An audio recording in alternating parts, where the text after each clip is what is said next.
அதானி குழும நிறுவன தலைவரான கௌதம் அதானி 62 வயதான அவர் குஜராத் மாநிலத்தைச் சேர்ந்தவர்.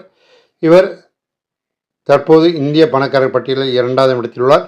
உலகில் பெரும் பணக்காரர்கள் ஒருவராகவும் திகழ்கிறார். அவர் மீது அமெரிக்க செக்யூரிட்டி கவுன்சில் பல்வேறு குற்றச்சாட்டுகளை முன்னிறுத்தியுள்ளது. இவர் இந்திய பிரதமர் நரேந்திர மோடிக்கு மிக நெருங்கிய நண்பராகவும் இருக்கிறார். இவர் அமெரிக்காவில் சூரிய சக்தி திட்டத்தில் முதலீட்டாளர்களை ஏமாற்றியதாகவும் அதிகாரிகளுக்கு லஞ்சம் கொடுத்ததாகவும் கௌதம் அதானி மீது குற்றச்சாட்டுகள் அடுக்கப்பட்டுள்ளன.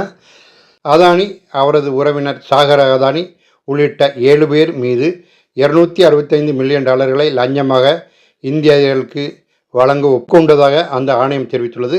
இதன் மூலம் 20 ஆண்டுகளில் $2 பில்லியன் லாபம் ஈட்டும் ஒப்பந்தத்தை அவர்கள் பெற முடியும், நல்ல லாபத்தை குவிக்க முடியும் என்ற தகவல் வெளியாகியுள்ளது. இதன் மூலம் இந்திய தொழிற்சாலைகள் தன்வசம் இருப்பதாக கூறி அமெரிக்க முதலீட்டாளர்களை ஏமாற்றி பணம் பறித்தார் என்ற குற்றச்சாட்டை அடுத்து நீதிமன்றம் பிடிவாரண்ட் பிறப்பித்துள்ளது. இந்த திட்டத்தில் கடந்த 3 ஆண்டுகளில் பல பில்லியன் டாலர்களை முதலீடு செய்த வால்ஸ்ட்ரீட் அமெரிக்க பங்குச்சந்தையை சேர்ந்த முதலீட்டாளர்களை அதானி குழுமம் ஏமாற்றியுள்ளது என ஆணையம் தெரிவித்துள்ளது. இந்த செய்தியை அடுத்து அதானி கிரீன் ஏஜ் எனர்ஜி பத்திரங்கள் மூலம் சுமார் $600 மில்லியன் திரட்டும் திட்டத்தை அதானி குழுமம் ரத்து செய்திருக்கிறது.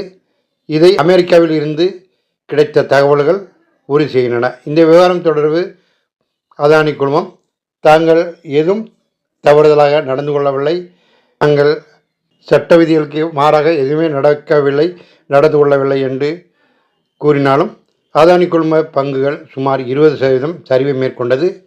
ஆசிய அளவிலும் அமெரிக்க அளவிலும் இந்த நிறுவனங்களின் பங்குகள் சரிவை கண்டுள்ளது. அதானி குழுமத்தின் தலைவரும் உலக பணக்காரர்கள் ஒருவருமான கௌதம் அதானி 20 ஆண்டுகளில் $2 பில்லியன் லாபம் ஈட்டக்கூடிய ஒப்பந்தங்களை பெறுவதற்கு இந்தியாவின் மிகப்பெரிய சூரிய மின் நிலைய திட்டத்தை உருவாக்குவதற்கும் இந்திய அரசாங்க அதிகாரிகளுக்கு சுமார் $265 மில்லியன் லஞ்சம் கொடுக்க ஒப்புக்கொண்டதாக குற்றம் சாட்டப்பட்டுள்ளது.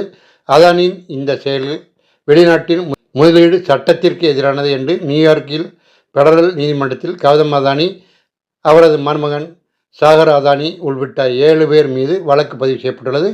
அமெரிக்க நீதித்துறை இணையதளத்தில் உள்ள குற்றப்பத்திரிகையின்படி இந்தியாவில் சூரிய மின் விநியோகம் தொடர்பான ஒப்பந்தம் பெறுவதற்கு இந்திய அதிகாரிகளுக்கு $265 மில்லியன், அதாவது இந்திய பண மதிப்பில் ₹2000 கோடி லஞ்சம் தர அதானி முன்வந்துள்ளார்.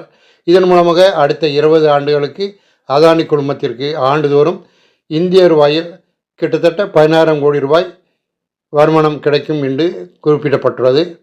மேலும் இந்த முறைகேடான ஒப்பந்தங்களின் மூலமாக சர்வதேச முதலீட்டாளர்களை தவறாக வழிநடத்த $3 பில்லியன் அதிகமான, அதாவது சுமார் 25,000 கோடி நிதியை அதானி குழுமம் பெற்றுள்ளதாக குற்றச்சாட்டில் தெரிவிக்கப்பட்டது.